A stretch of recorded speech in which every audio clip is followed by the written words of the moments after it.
अले जी FSc part 1 chemistry का जो हमारे पास है वो फोर्थ टॉपिक है। बड़ा छोटा सा टॉपिक है, रिलेटिव एटॉमिक मास, लेकिन बड़ा टेक्निकल ये क्वेश्चन है।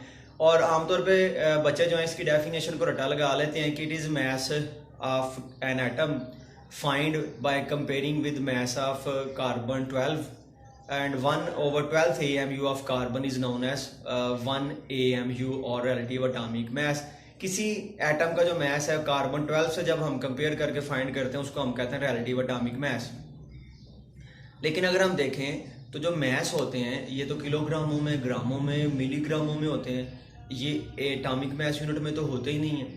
इसकी वजह ये थी कि जो सबसे लाइटेस्ट एलिमेंट है वो हाइड्रोजन है, उसका जो मास है किलोग्रामों में वो है 1.661 10⁻⁻27 किलोग्राम। और ये जो मास है ये प्रोटॉन की वजह से है।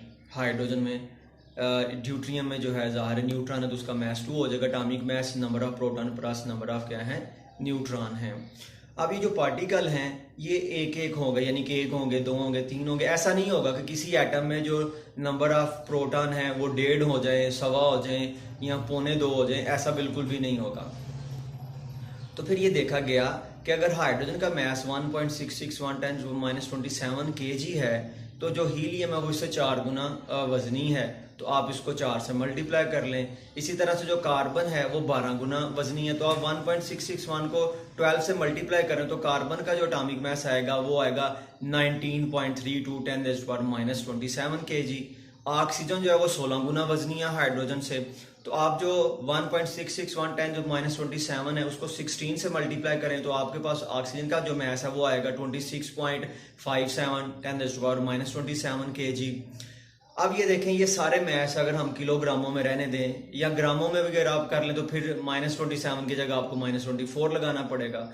अब देखें कि आज जब हम कोई भी न्यूमेरिकल सॉल्व करते हैं हम जो है वो एटॉमिक मास को यूज़ करते हैं एम्पिरिकल फार्मूला फाइंड करने के लिए, एटॉमिक रेशो ग्राम एटम बनाने के लिए, मोल फाइंड करने के लिए। तो हम सिंपल क्या करते हैं, पानी का हमें मास पता है जी कि ये 18 बनेगा, 16 ऑक्सीजन का है, हाइड्रोजन का जो 2 है, CO2 का 44 बनेगा, 12 कार्बन का है, 32 ऑक्सीजन का। लेकिन अगर ये ऐसा ना करते, अगर साइंटिस्ट ऐसा स्केल ना बनाते तो फिर हमें क्या करना पड़ता, पानी का मास, पानी का जो मास है किलोग्रामों में फाइंड करने के लिए हमें हाइड्रोजन के 1.661 10⁻⁻27 को 2 से मल्टीप्लाई करना पड़ता, ये 3.322 10⁻⁻27 kg बनता। और इसमें जो है ऑक्सीजन का मास जो है वो ऐड करना पड़ता 26.57। तो पानी का जो मास है ना वो किलोग्रामों में बनता हमारे पास 29.87 10⁻⁻27 kg। इसी तरह से अगर CO2 को फाइंड करना होता तो आज तो हम 12 + 32 करते हैं तो 44 आ जाता है, लेकिन अगर इसको किलोग्रामों में फाइंड करना होता तो हमारे पास जो कार्बन का मास है वो हाइड्रोजन का 12 गुना है किलोग्रामों में, तो वो है 19.932 10⁻⁻27। अब इसमें ऑक्सीजन का जो है O2 का जो मास है वो प्लस करें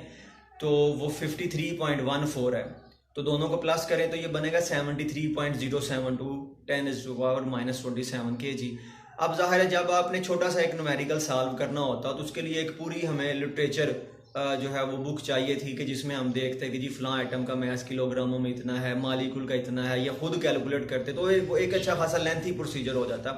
तो उससे बचने के लिए फिर साइंटिस्ट ने ये कहा कि देखें जो मास है ना सबसे कम 1.661 10⁻⁻27 kg, आप इसको इक्विवेलेंट कर लें 1 AMU के, 1 AMU के एटॉमिक मास यूनिट।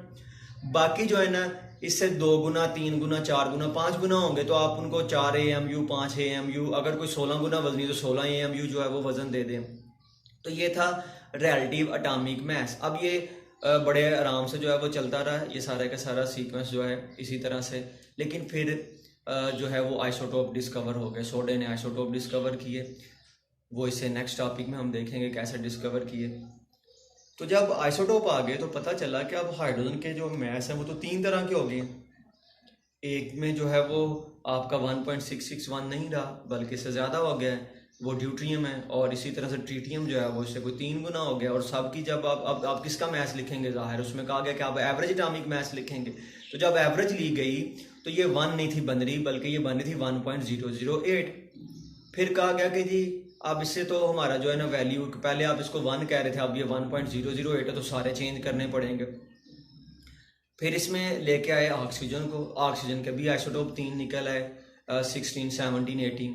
उसकी जब एवरेज बनाई गई तो वो 15.99 आ रही थी, तो यानी कि वो भी एग्जैक्ट 16 नहीं। लेकिन इसमें मज़े की एक चीज़ ये हुई कि कार्बन के जो 3 आइसोटोप हैं 12, 13 और 14, इनकी जो एग्जैक्ट एवरेज आ रही थी वो 12 AMU आ रही थी, यानी कि 12.000 AMU।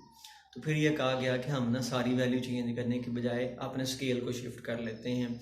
हम 1 AMU जो है वो अब कह देते हैं 1/12 को। कार्बन का जो 12 AMU मैस है उसका जो 1/12 है वो 1 AMU है। तो इस तरह से ये हम कार्बन को इसमें लेके आए ताकि वो जो सारी स्केल है उसकी वैल्यू चेंज ना करनी पड़े।